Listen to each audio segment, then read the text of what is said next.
ರಾಷ್ಟ್ರದ ರಾಜಧಾನಿ ನವದೆಹಲಿಯಲ್ಲಿ ನಿನ್ನೆ ಸಂಜೆ ನಡೆದಂತ ಕಾರ್ ಸ್ಫೋಟ ಅದರಿಂದ ಆದಂತ ಒಂದು ಪರಿಣಾಮ ಏನಿದೆ ಹಾನಿ ಆ ಪ್ರಕರಣದ ತನಿಖೆ ಚುರುಕನ್ನ ಪಡ್ಕೊಂಡಿದೆ. ಕಾರ್ನಲ್ಲಿದ್ದ ಡಾಕ್ಟರ್ ಉಮರ್ ನಬಿ ಆತ್ಮಾಹುತಿಗೆ ಒಳಗಾದ್ನ.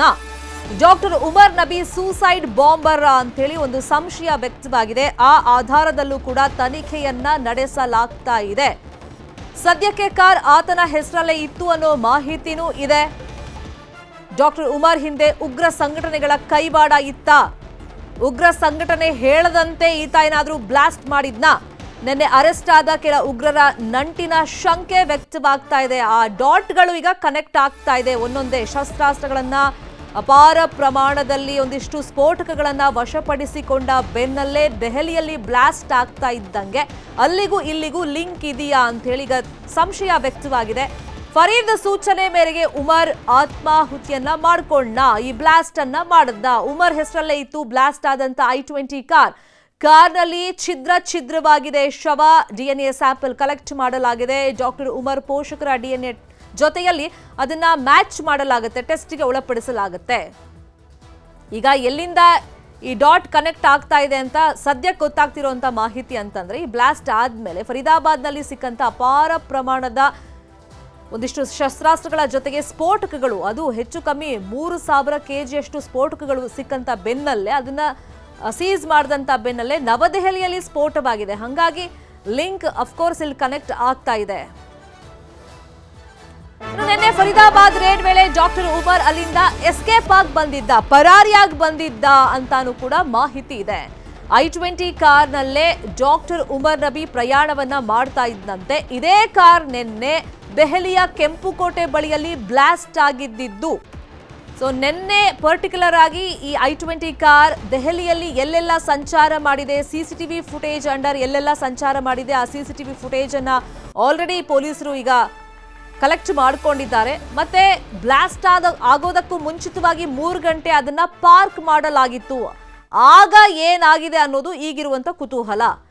ಅಕಸ್ಮಾತ್ ಆಗಿ ಕಾರ್ ಸ್ಲೋ ಆಗಿ ಮೂವ್ ಆಗ್ತಾ ಇದ್ದು ಬ್ಲಾಸ್ಟ್ ಆಯ್ತಾ, ಅಥವಾ ನಿಂತಲ್ಲೇ ಬ್ಲಾಸ್ಟ್ ಆಗಿದೆಯಾ, ಬೇಕು ಅಂತಲೇ ಬ್ಲಾಸ್ಟ್ ಮಾಡಲಾಯ್ತಾ, ಫರೀದಾಬಾದ್ನಲ್ಲಿ ಸೀಸ್ ಮಾಡಲಾಯ್ತು ಅನ್ನೋ ಉದ್ದೇಶದಿಂದ ಇಲ್ಲಿ ಬ್ಲಾಸ್ಟ್ ಮಾಡಲಾಯ್ತಾ, ಹೀಗೆ ಹಲವಾರು ಆಂಗಲ್ಗಳಲ್ಲಿ ಸದ್ಯಕ್ಕೆ ಅಧಿಕಾರಿಗಳು ತನಿಖೆಯನ್ನ ಮುಂದುವರೆಸಿದ್ದಾರೆ. ಛಿದ್ರವಾದ ಈ ಕಾರ್ ಏನಿದೆ, ಬ್ಲಾಸ್ಟ್ ಆದಂತ ಕಾರ್ ಏನಿದೆ, ಅದು ಸದ್ಯಕ್ಕೆ ಉಮರ್ ಶಂಕಿತ ಉಗ್ರನ ಹೆಸರಲ್ಲೇ ಇತ್ತು. ಈತ ಕಳೆದ ಸಾಕಷ್ಟು ವರ್ಷಗಳಿಂದ ಇದೇ ಕಾರ್ನಲ್ಲಿ ಸಂಚಾರವನ್ನ ಮಾಡ್ತಾ ಇದ್ದ ಅನ್ನೋದು ಗೊತ್ತಾಗಿದೆ. ಮತ್ತೆ ಫರೀದಾಬಾದ್ನಲ್ಲಿ ಈತ ಸಿಕ್ ಬೀಳದೆ ಅಲ್ಲಿಂದ ಎಸ್ಕೇಪ್ ಆಗಿ ಬಂದಿದ್ದ ನವದೆಹಲಿಗೆ ಅಂತಾನೂ ಕೂಡ ಮಾಹಿತಿ ಇದೆ.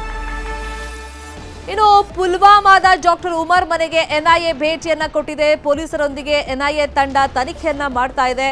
ಡಾಕ್ಟರ್ ಉಮರ್ ಕುಟುಂಬದವರನ್ನ ವಿಚಾರಣೆಗೆ ಒಳಪಡಿಸಲಾಗಿದೆ. ಉಮರ್ ಸಹೋದರ ಆಜಾದ್ ಶಕೀಲ್, ಉಮರ್ ಸಹೋದರಿ ಮುಜಾಮಿಲಾ ಅಖ್ತರ್ ಅನ್ನ ವಿಚಾರಣೆಗೆ ಒಳಪಡಿಸಲಾಗಿದೆ. ಡಾಕ್ಟರ್ ಉಮರ್ಗೆ ನಂಟಿದ್ದವರ ಬಗ್ಗೆ NIA ಸದ್ಯಕ್ಕೆ ವಿಚಾರಣೆಯನ್ನ ಮಾಡಲಾಗ್ತಾ ಇದೆ.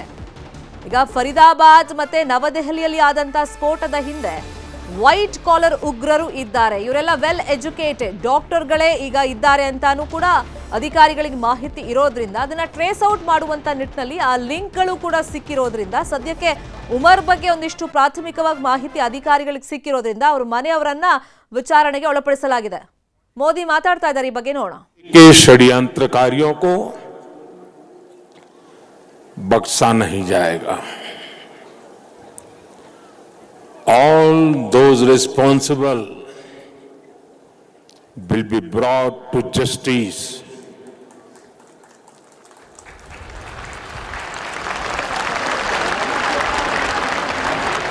साथियों, आज यहां एक तरफ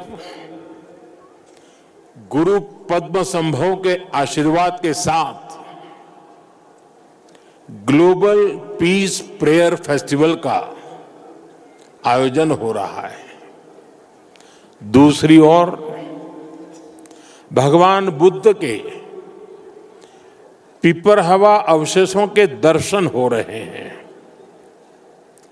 और इनके सब के साथ हम सब his majesty the 4th king के 70वें जन्मदिन समारोह का साक्षी बन रहे हैं.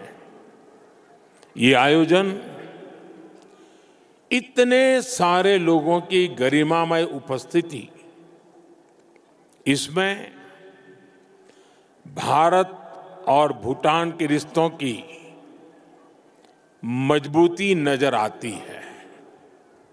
साथियों, भारत में हमारे पुरखों की प्रेरणा है वसुधैव कुटुंबकम, यानी पूरा विश्व एक परिवार है।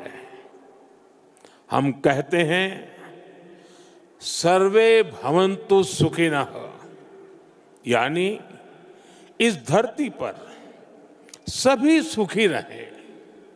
हम कहते हैं द्यो शांति ही अंतरिक्ष। ಈಗ ದೆಹಲಿ ಬ್ಲಾಸ್ಟ್ಗೆ ಸಂಬಂಧಪಟ್ಟಂತೆ ನರೇಂದ್ರ ಮೋದಿ ಅವರು ಮಾತಾಡ್ತಾ ಇದ್ರು, ನ್ಯಾಯವನ್ನ ಒದಗಿಸಿಕೊಡಲಾಗುತ್ತೆ ಮತ್ತೆ ಯಾರು ಈ ಕೃತ್ಯದಲ್ಲಿ ಪಾಲ್ಗೊಂಡಿದ್ದಾರೆ ಅವರ ವಿರುದ್ಧ ಕಠಿಣ ಕ್ರಮ ಆಗುತ್ತೆ ಅನ್ನೋ ಮಾತುಗಳನ್ನ ಹೇಳ್ತಾ ಇದ್ರು. ಇನ್ನೊಂದು ಕಡೆ ಉಮರ್ ಮನೆಗೆ ತೆರಳಿ ಎನ್ಐಎ ಟೀಮ್ ತನಿಖೆಯನ್ನ ಮುಂದುವರಿಸಿದೆ. ದೆಹಲಿ ಬ್ಲಾಸ್ಟ್ ಬಗ್ಗೆ ಒಂದ್ ಕಡೆ ಖಂಡನೆ ವ್ಯಕ್ತವಾಗ್ತಿದೆ. ತನಿಖೆಗಿಳಿದಂತ ಪೊಲೀಸರಿಗೆ ಹಲವಾರು ಆಯಾಮಗಳಲ್ಲಿ ಒಂದಿಷ್ಟು ಕ್ಲೂ ಅಂತೂ ಸಿಕ್ಕಿದೆ. ಆ ಡಾಟ್ಗಳನ್ನ ಕನೆಕ್ಟ್ ಮಾಡ್ತಾ ಈಗ ತನಿಖೆಯನ್ನ ಕೈಗೊಂಡಿದ್ದಾರೆ. ಕಾರ್ ಸ್ಫೋಟದ ಹಿಂದೆ ಈಗ ಉಮರ್ ಕೈವಾಡ ಇದೆಯಾ? ಫರೀದಾಬಾದ್ನಿಂದ ತಪ್ಪಿಸ್ಕೊಂಡು ಬಂದಂತ ಉಮರ್ ನವದೆಹಲಿಯಲ್ಲಿ ಆತ್ಮಾಹುತಿಯನ್ನ ಮಾಡ್ಕೊಂಡ. ಸೊ ಈ ಬಗ್ಗೆ ಒಂದಿಷ್ಟು ಸಂಶಯಗಳು ವ್ಯಕ್ತವಾಗಿದೆ. ಇನ್ನು ದೆಹಲಿ ಬ್ಲಾಸ್ಟ್ಗೆ ಪ್ರಧಾನಿ ನರೇಂದ್ರ ಮೋದಿ ಅವರು ತೀವ್ರ ಖಂಡನೆಯನ್ನ ವ್ಯಕ್ತಪಡಿಸಿದ್ದಾರೆ. ಭೂತಾನ್ ಪ್ರವಾಸದಲ್ಲಿದ್ದಾರೆ ನರೇಂದ್ರ ಮೋದಿ ಅವರು. ಅಲ್ಲಿಂದಲೇ ಖಂಡನೆಯನ್ನ ವ್ಯಕ್ತಪಡಿಸ್ತಾ ಬ್ಲಾಸ್ಟ್ ಮಾಡಿದವರಿಗೆ ತಕ್ಕ ಶಿಕ್ಷೆ ಆಗುತ್ತೆ ಅಂತ ಹೇಳಿದ್ದಾರೆ.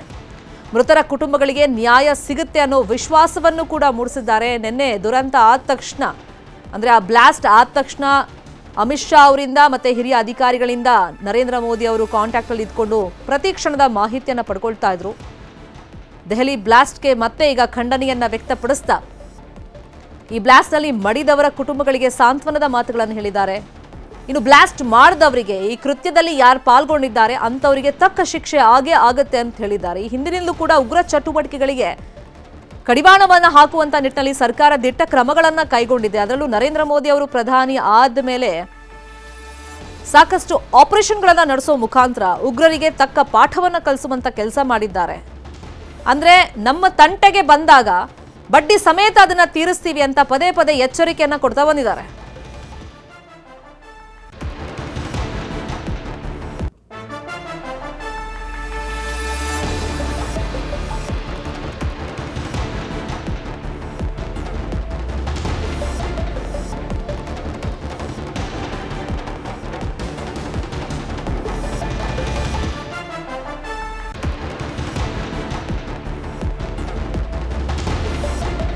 ಭೂತಾನ್ನಲ್ಲಿ ನರೇಂದ್ರ ಮೋದಿ ಅವರಿದ್ದಾರೆ.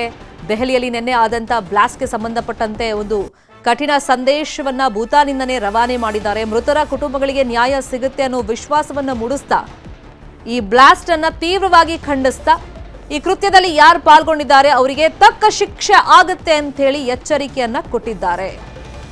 ಈಗ ಉಗ್ರ ಚಟುವಟಿಕೆಯ ಶಂಕೆ ಅಂತೂ ವ್ಯಕ್ತವಾಗಿದೆ. ಬಟ್ ಯಾವ ಕಾರಣದಿಂದ ಯಾವ ಸಂಘಟನೆ ಈ ಕೃತ್ಯವನ್ನ ಮಾಡಿದೆ ಅನ್ನೋದು ಇನ್ನಷ್ಟೇ ಬಹಿರಂಗ ಆಗಬೇಕಾಗಿದೆ.